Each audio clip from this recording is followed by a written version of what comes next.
When you think of downtown Louisville, what do you imagine? The Yum Center? Waterfront Park? The Slugger Museum? But all of those places owe a lot of their existence to the Galt House. 4th and Main is the heart of Louisville, and I think that's what his vision was when he started this. He is Al J. Schnieder. Not only did Schnieder build the Galt House, but he also built the waterfront and riverfront plaza towers, reshaping downtown Louisville as people knew it. But this vast empire needed an heir. Who would take over when Schnieder died? He had asked me to take the lead 2 years prior to his death. Meet Mary Mosley, the fourth of Schnieder's 6 children. When her father died in 2001, she took over as CEO of the Al J. Schnieder Company. Here you go. Mosley was also one of 5 people that her father trusted to control the company. A literal trust, insiders who made decisions on behalf of the much larger Schnieder family. But in 2016, the trust ended, and long simmering tensions came to a boil. On one side, Mary Mosley and her sister Dawn Hitron, among others. On the other side, Schnieder's other surviving children, Christy Coe and Nancy O'Hearn, as well as grandson David Etkin and granddaughter Connie Schilfarth.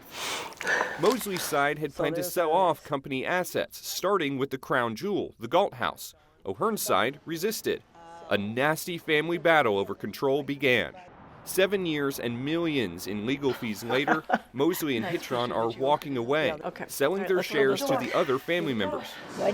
Etkin and O'Hearn's side carrying on the family business.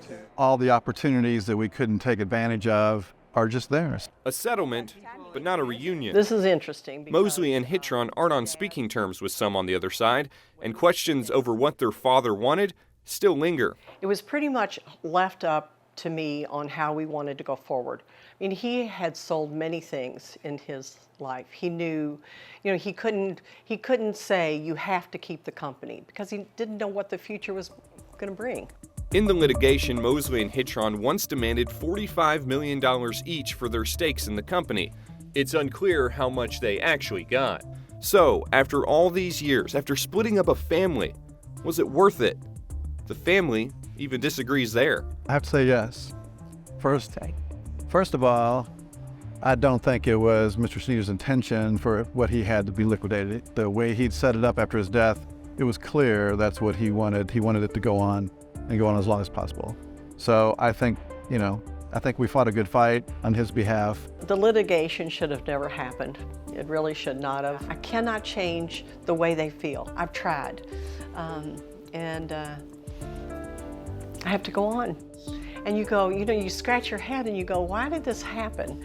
It didn't have to. Yeah. Etkin is now chair of the board of directors. O'Hearn has a seat on that board. With the fight behind them, what's next for the Galt House and the Al J. Schnieder Company? Well, for one thing, they aren't planning on selling it. Who knows what the future holds yet? We're still feeling our way, feeling the opportunities, feeling the excitement, and that's where we're at. What do you think, Nancy? Well, my father was not one to sit idle. He was always on the move or thinking about 3 projects ahead or whatever. So I think we're attuned to doing that too. The ones that want to get back after this is all over with, I welcome them with open arms. That may be the toughest battle yet. With photojournalist Darius Bowie, Travis Ragsdale, WDRB News.